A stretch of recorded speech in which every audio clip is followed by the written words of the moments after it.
बिस्मिल्लाहिर्रहमानिर्रहीम। दुरूद नबी करीम सल्लल्लाहु अलैहि वसल्लम पर। जी आज हम लोग थ्योरम करने लगे हैं। वो कौन सा है थ्योरम? PU 2018 में आ चुका है। Let M and N be free R modules which are freely generated by N elements. Then वो कह रहे हैं M isomorphic to N। Theorem की स्टेटमेंट ये कह रही है कि M और N आपके पास दो फ्री आर मॉड्यूल्स हैं जो कि N एलिमेंट से जनरेट हो रहे हैं। अभी लाजमी नहीं कि दोनों की जो जनरेटर की एलिमेंट्स की जनरेटर की तादाद है वो सेम है, लेकिन ये लाजमी नहीं है कि दोनों की जो एलिमेंट्स जिससे वो जनरेटर दोनों सेम ही एलिमेंट से जनरेट हो रहे, मतलब सेम सेट से जनरेट हो रही है। तादाद बेशक सेम है, लेकिन जिससे वो जनरेट हो रहे होंगे M और N वो एलिमेंट्स डिफरेंट होंगे। ये हमने क्लैरिफाई करना है अपने माइंड में फर्स्ट ऑफ ऑल। उसके बाद हम फ्री आर मॉड्यूल की डेफिनेशन पे पहले कुछ कंसंट्रेट कर लेते हैं ताकि हमें थ्योरम में मुश्किल ना हो। फ्री आर मॉड्यूल की definition, an R module M is free if and only if, अगर आपके पास M का कोई नॉन एम्प्टी सबसेट एग्जिस्ट करे सच दैट कि उसमें दो प्रॉपर्टीज पाई जाए। कौन सी? कि स्पैन ऑफ x M के बराबर हो और x आपके पास लीनियरली इंडिपेंडेंट हो, तो हम उस आर मॉड्यूल को फ्री कहेंगे। इसी की एक इक्विवेलेंट कंडीशन, मतलब इक्विवेलेंट डेफिनेशन है। मतलब आप कह सकते हैं कि उसकी शक्ल जरा थोड़ी सी मॉडिफाई कर दी गई, या इसकी शक्ल मॉडिफाई करके इसको रख दिया गया, तो जस्ट दोनों सेम है। यहाँ पे क्या कहना है? आर मॉड्यूल M फ्री होगा, freely generated by x। x आपके पास क्या है कि नॉन एम्प्टी सबसेट है M का। If and only span of x M के बराबर है। और दूसरी प्रॉपर्टी क्या है, इसको ध्यान से समझिएगा। बेसिकली हमने अपने थ्योरम में इसी प्रॉपर्टी का बहुत यूज करना है। बेसिकली हम इस थ्योरम में जो डेफिनेशन हम को मान के चलेंगे वो ये वाली होगी। ओके, अगर वो जो x है नॉन एम्प्टी सबसेट है M का, उसमें दो प्रॉपर्टीज पाई जाएंगी। कौन सी? कि उसका स्पैनिंग सेट M के बराबर होगा, और सेकंड, अगर आप कोई भी मैपिंग लेते हैं, consider any mapping phi x to n, यहाँ पे n आपके पास कोई भी आर मॉड्यूल n, तो आप इस की जो सबसेट है जिससे वो जिसका वो स्पैनिंग सेट बन रहा है, स्पैनिंग सेट M के बराबर है, उससे जब आप किसी भी आर मॉड्यूल, यहाँ पे कोई भी आर मॉड्यूल हो सकता है, ठीक है, जब आप कोई भी मैपिंग डिफाइन कर रहे हैं तो उसके मुतबादिल आपको एक मॉड्यूल होमोमॉर्फिज्म मिलेगी। देयर एग्जिस्ट एक कम से कम एक लाजमी मिलेगी। There exist a module homomorphism G इसके सुपरसेट्स M से N में सच दैट कि इनकी जो इमेजेस है फाई और G की, वो बराबर होगी किस पे? इस X के तमाम एलिमेंट्स के लिए जो उन दोनों की इमेजेस है वो आपस में होंगी बराबर होंगी। इसको अगर मैं वेन डायग्राम से आपको समझाऊं तो we have M is a जिसको हमने फ्री आर मॉड्यूल कह रहे हैं, और N आपके पास कोई भी आर मॉड्यूल है, ठीक है। N हमें पता है फ्री है, लेकिन वी आर नॉट कंसिडर कि N यहाँ पे फ्री है, फाइनाइटली जनरेटेड है, सिंपल है, इरेड्यूसिबल है और यूनिटरी आर मॉड्यूल है, ठीक है। यहाँ हमें इसका कुछ नहीं पता, लेकिन ये एक आर मॉड्यूल है। ओके, तो अगर आप मैपिंग डिफाइन करें x से, क्योंकि सबसेट है M का N में, तो इस डेफिनेशन के अकॉर्डिंग आपको, कंडीशन के अकॉर्डिंग आपको एक G मॉड्यूल होमोमॉर्फिज्म मिलेगी सच दैट कि फाई का जो आंसर है इन एलिमेंट्स पे वही G का आंसर होगा। अब G बेसिकली जो मैपिंग है वो उसके सुपरसेट से M से, अब उसके आप जहन में आ सकते हैं कि उसके आंसर डिफरेंट हो सकते हैं क्योंकि G एक मुख्तलिफ मैपिंग है, लेकिन मॉड्यूल होमोमॉर्फिज्म में अगर ये फ्री आर मॉड्यूल है तो इन दोनों के आंसर लाजमी तौर पर बराबर होंगे। ये फ्री आर मॉड्यूल की डेफिनेशन है। हमने बेसिकली ये डेफिनेशन को यूज करना है। किसी थ्योरम में हम इस डेफिनेशन को भी यूज करेंगे, लेकिन अकॉर्डिंग टू द थ्योरम हम अपने डेफिनेशन को, दोनों डेफिनेशन एक जैसी हैं, लेकिन हम देखेंगे हमारे थ्योरम में हमें कौन सी हेल्प करेगी। जी तो हम इस थ्योरम के प्रूफ्स की तरफ बढ़ते हैं। हमने चेक कर लिया सिंस m और n आपके पास फ्री आर्मड्यूल्स हैं जो कि फ्रीली जनरेटेड हो रहे हैं, हमने कह दिया m x से जनरेट होगा, बेसिकली x आपके पास एक सेट है m का, और n आपके पास y से जनरेट होगा। अब फ्रीली जनरेटेड है तो फ्रीली जनरेटेड डेफिनेशन पे बेसिस जरूर रखिएगा। क्या प्रॉपर्टीज होगी कि spanning set of this set is equal to the m, and second क्या होगी कि जब भी आप इस जो कि सबसेट है जो कि फ्रीली जनरेट कर रहा है उससे किसी भी मॉड्यूल होमोमॉर्फिज्म मतलब आर मॉड्यूल पे आप मैपिंग करेंगे तो आपके पास एक मॉड्यूल होमोमॉर्फिज्म एग्जिस्ट करेगी जिस पे इसका और इसका आंसर इस x के तमाम एलिमेंट्स के लिए सेम होगा। इसको जरूर ध्यान में रखिएगा। तो हमने क्या दिया m x से फ्रीली जनरेट हो रहा है और m y से फ्रीली जनरेट हो रहा है। कंसीडर मैपिंग, हमने मैपिंग डिफाइन कर ली। बेसिकली देखिए m का हमारे पास था x, m का जो जिससे वो फ्रीली जनरेट हो रहा है x y। अब बेसिकली यहाँ मैंने कोई r मॉड्यूल रखना था, बेसिकली मैंने कोई r मॉड्यूल यहाँ रखना था। तो mapping consider n mapping phi x से n में, और n आपके पास कोई भी r मॉड्यूल है तो हमने बेसिकली यहाँ पे जो r मॉड्यूल चूज किया वो बेसिकली वो n मॉड्यूल ही चूज कर लिया जो कि हमारे पास फ्री है। ओके, सच दैट इसकी मैपिंग कैसे डिफाइन की है कि जब भी इसमें आप x i ऑपरेट करेंगे तो आपके पास y i मिलेंगे। ठीक है, अब बिल्कुल सेम क्योंकि n भी हमारे पास क्या है एक फ्री आर मॉड्यूल है, तो n जिससे जनरेट होगा अगर उसकी मैपिंग हम कर देते हैं किसी भी दूसरे आर मॉड्यूल के लिए, हमने यहाँ पे आर मॉड्यूल n रख लिए, ठीक है कोई भी हो सकता है, हमने यहाँ पे n रख लिए, वो हमारी अपनी मर्जी होगी। तो सारी मैपिंग रखिए y से m में, कैसे डिफाइन किया बाय कि जब भी आप इस yi से y में एलिमेंट लेंगे तो आपका xi का एलिमेंट वो दे देगा। यहाँ लिख दीजिएगा for all i for all i। Okay, अब हमें क्योंकि पता है कि m हमारे पास एक फ्री आर मॉड्यूल है क्योंकि उसको एक सबसेट पे हुई है, तो फिर हमारे पास एक मॉड्यूल होमोमॉर्फिज्म एग्जिस्ट करेगी जो कि इसके सुपर सेट से इस सेट पे होगी, इसके सुपर सेट से इस सेट पे हुई है, सच दैट कि जो जो इसका आंसर है वो इसके आंसर के बराबर होगा कब, जब भी आप एलिमेंट इधर से लेंगे x से एलिमेंट लेंगे, तो वही लिखा हुआ है f m से n तक मॉड्यूल होमोमॉर्फिज्म है, सच दैट कि जब भी आप f का आंसर आपके पास फाई के आंसर के बराबर होगा for all i from 1 to n, और हमें पता है 5x से किसके बराबर है yi के, तो हमने यहाँ yi लिख दिया हुआ। अब same as it is for the other side, क्योंकि we also know that n is also free R module, तो जिससे n जनरेट हो रहा है, जो n से जनरेट हो रहा है, तो एक आपके पास मॉड्यूल होमोमॉर्फिज्म एग्जिस्ट करेगा n से m में, n से m में सच दैट कि इस मॉड्यूल होमोमॉर्फिज्म की जो इमेज है वो इस इमेज के बराबर होगी कब, जब आप y के एलिमेंट्स लेंगे। तो मेरी आपसे रिक्वेस्ट है कि अभी तक का जो हमने ये प्रोसीजर किया है ये बहुत अहमियत का हामिल है और ये बहुत आसान प्रोसीजर है। अगर आपको ये समझ नहीं आ रहा तो आप ये लाजमी करें कि आप इनको 1-2 मिनट वेट करके वापस जाएं और पूरी चीज़ को दोबारा समझ के आगे चलिएगा। जी, तो हमने बेसिकली यहाँ पे क्या शो करना चाह रहे हैं, हमने ये शो करना है कि m आइसोमॉर्फिक है n के। अब हम पहले देखते हैं कि दो अगर आपने आर मॉड्यूल्स को आइसोमॉर्फिक शो करना है तो क्या करना पड़ता है।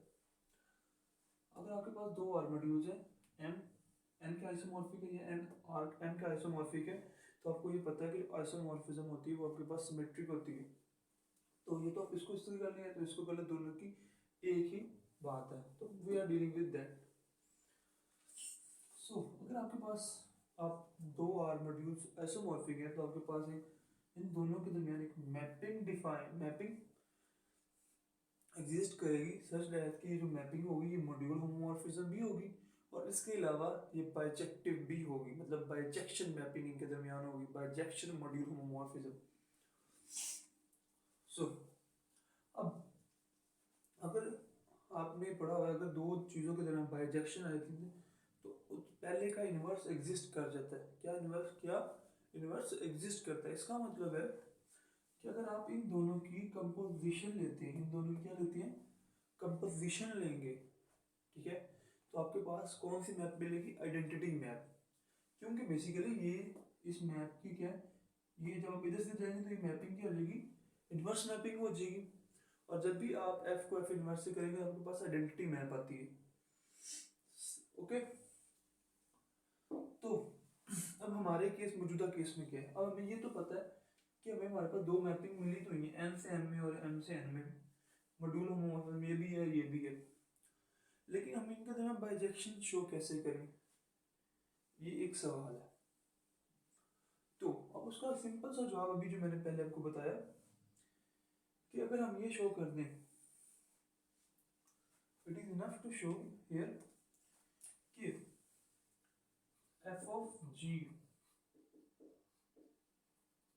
आई एन के बराबर है, आइडेंटिटी मैप के बराबर है, और G of F identity map के बराबर है।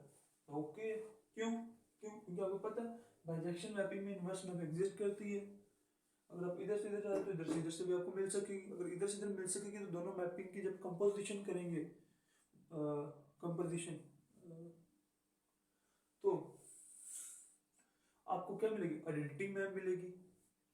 तो बेसिकली अगर हम ये शो कर दें, अगर आप इधर से इधर जाएं या इधर से इससे इसकी कंपोजिशन करें तब भी आइडेंटिटी मैप है, और इधर से इधर की कंपोजिशन करें तब भी आइडेंटिटी मैप है, तो ये हमें बताने के लिए काफ़ी है कि दोनों जो आपस में जो आपके पास मॉड्यूल होमोमॉर्फिज्म है वो आपके पास बाइजेक्शन रखती है। ओके, अब याद रखने का तरीका है कि आपने लिखना कैसे, जैसे मैंने लिखा एफ ऑफ जी, देखिए एफ ऑफ जी, तो एन आया तो वो आइडेंटिटी मैप एन का होगा। अब देखिए G of F, G of F, G compose है तो बस एम आ रहा है तो वो क्या हो जाएगा, आई एम की कंपोजिशन में, मतलब आई एम की आइडेंटिटी मैप आ जाएगी। अब इसको हम आगे प्रूफ करते हैं जिससे आपको आगे बहुत अच्छी समझ आएगी। और ये थ्योरम आसान है लेकिन थोड़ा सा क्रिटिकल है, तो इसको जरूर आस्ता आस्ता करके अच्छी तरह समझिएगा जी। तो अब हम आगे बढ़ रहे हैं इसके प्रूफ के लिए। ओके, हम कंसिडर कर लेते हैं एफ ऑफ जी, बेसिकली हमने कंसिडर किया।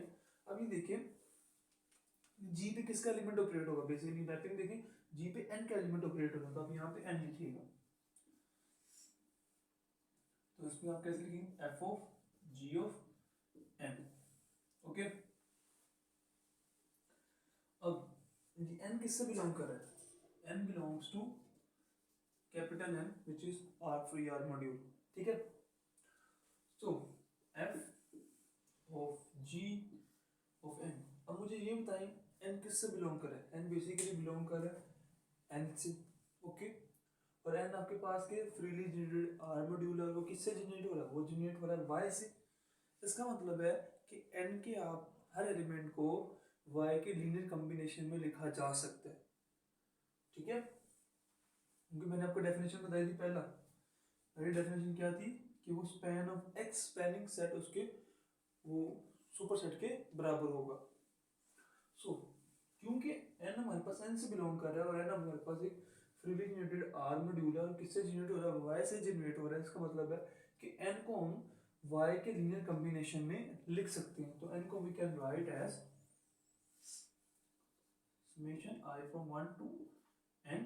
आप यहाँ पे क्योंकि वेरिएबल जो आपके पास को एन है वो सेम हो रहा है, तो आप यहाँ पे यूज कर सकते हैं वाई यूज कर, आप एच यूज करना। ओके, हमें वेरिएबल से कोई ज़्यादा मसला नहीं है, h. Okay, so we can use h, N से बिलोंग कर रहा है तो आपके पास आ जाएगा आर आई वाई आई, ठीक है। अब क्योंकि हमारे पास यहाँ पे जो जी है वो आपके पास क्या एक मॉड्यूल होमोमॉर्फिज्म है, मॉड्यूल होमोमॉर्फिज्म की दो प्रॉपर्टीज है कि वो एलिमेंट्स पे अलग-अलग अप्लाई हो जाएगी, मतलब समेशन से वो इंडिविजुअल पे आ जाएंगी। और सेकंड प्रॉपर्टी मॉड्यूल की होती है कि अगर रिंग का एलिमेंट अगर अंदर मल्टीप्लाई हो रहा है तो वो रिंग के एलिमेंट को बाहर रख देंगे. So by using these two properties, क्योंकि G is a modular homomorphism, you can write here the reason, because Y is the spanning set of Y is equal to n summation I from 1 to n R and G of yi. So इसकी reason आपके पास क्या है? G is module homomorphism. Okay. अब G of y आपको पता है किसके बराबर है? G of y xi के बराबर है. तो वी कैन यूज दिस. हमें यहाँ नेम नहीं देना, मैं नेम दे देता हूँ. इसको 2 कह लेते हैं, इसको 1 कह लेते हैं. तो f of summation I from 1 to n ri gi किसके बराबर है? G of y xi के बराबर है. by using 2. ओके. अब बेसिकली एफ भी हमारे पास के एक मॉड्यूल होमोमॉर्फिज्म है. एक मॉड्यूल होमोमॉर्फिज्म है, तो वो बिल्कुल मॉड्यूल होमोमॉर्फिज्म की प्रॉपर्टी के तहत वो समेशन के अंदर अप्लाई हो जाएगी इंडिविजुअली, और फिर रिंग के एलिमेंट को बाहर कर देंगे. मतलब we can write i from 1 to n r i f of x i. इसकी रीजन क्या है कि जो आपके पास f of x i, f is module homomorphism. Okay. अब f of x i किसके बराबर है मुझे बताएं. By 1 f of x i किसके बराबर है? y के बराबर है. सो I from 1 to n r i y. Okay. अब देखिए बेसिकली हमारे पास वही एलिमेंट आ गए जो हमने शुरू में पकड़ा था, और ये शुरू का एलिमेंट हमने किधर से पकड़ा था? n से पकड़ा था. बेसिकली ये एज बन गया यहाँ के. ओके. तो ये आपके पास क्या आ गया? ये बेसिकली जो एज है ये n से है, तो हम ये भी कह सकते हैं कि i अगर n से n मैप हो जाए, आइडेंटिटी मैप हो जाए, तो तभी आपके पास एज ही मिलना है. तो we can write here identity map i from n to n, और आगे एज लिख देते हैं क्योंकि आंसर तो एज ही आएगा आइडेंटिटी मैप में. और आपके पास यहाँ पे है f of g of h. तो बाय इक्वालिटी ऑफ मैप्स आप इन दोनों को कट कर देंगे. आप सिर्फ लिख देंगे फंक्शन को f of g आपके पास बराबर आ जाएगा i n के. यू कैन राइट है 3. सो उम्मीद है इसमें आपको कोई इशू नहीं हुआ होगा. ये बहुत आसान सा सवाल था. अब हम नेक्स्ट कर रहे हैं. जी नेक्स्ट मैंने खुद लिख लिया ताकि आपका टाइम मजीद कम ले सकूं. हमने नेक्स्ट कर लिया कंसीडर g ऑफ f. अब g ऑफ f पे एलिमेंट कौन सा ऑपरेट होगा ये एक देखने वाली बात है. g ऑफ f, तो f की स्टार्टिंग किससे हो रही है? m से हो रही है, तो मतलब इस पे m का एलिमेंट ऑपरेट होगा. तो हमने m का एलिमेंट ऑपरेट करवा दिया. तो g of f of m, m क्योंकि m से बिलोंग कर रहे हैं, और आपको पता है m हमारे पास एक फ्री मॉड्यूल है जो कि x से जनरेट हो रहा है. इसका मतलब क्या है कि x का लीनियर स्पैन m के बराबर होगा. इसका मतलब है कि m के हर एलिमेंट को आप x के लीनियर कॉम्बिनेशन में लिख सकते हैं. तो मैंने x के लीनियर कॉम्बिनेशन में उसे लिख दिया m को. ठीक है. अब क्योंकि f मॉड्यूल होमोमॉर्फिज्म है तो वो उसके अंदर अप्लाई होगी. ओके. बाय 1, इस 1 के तहत आपने f of x i को y के तहत लिख दिया. अब g भी मॉड्यूल होमोमॉर्फिज्म है तो g अंदर अप्लाई हो गया. अब bye 2 g of y x i के बराबर है. बेसिकली ये वही एलिमेंट हो गया जो आपने स्टार्टिंग में लिया था m. तो इसका मतलब आप इसे आइडेंटिटी में हम लिख सकते हैं i from m to m. तो हमने यहाँ पे m लिख दिया. अब दोनों तरफ बाय इक्वालिटी ऑफ m हमने एलिमेंट के लिखने के अलावा फंक्शन लिख दिया यहाँ पे. By 3 and 4 we can say that जो आपके पास m और n है वो क्या है? आइसोमॉर्फिक है. उम्मीद है इंशाल्लाह आपको समझ आई होगी. अगर आपको कोई मुश्किल हो तो आप व्हाट्सएप पे रब्ता कर लीजिएगा. डिस्क्रिप्शन में मैं इसका लिख दूंगा. अल्लाह हाफिज़.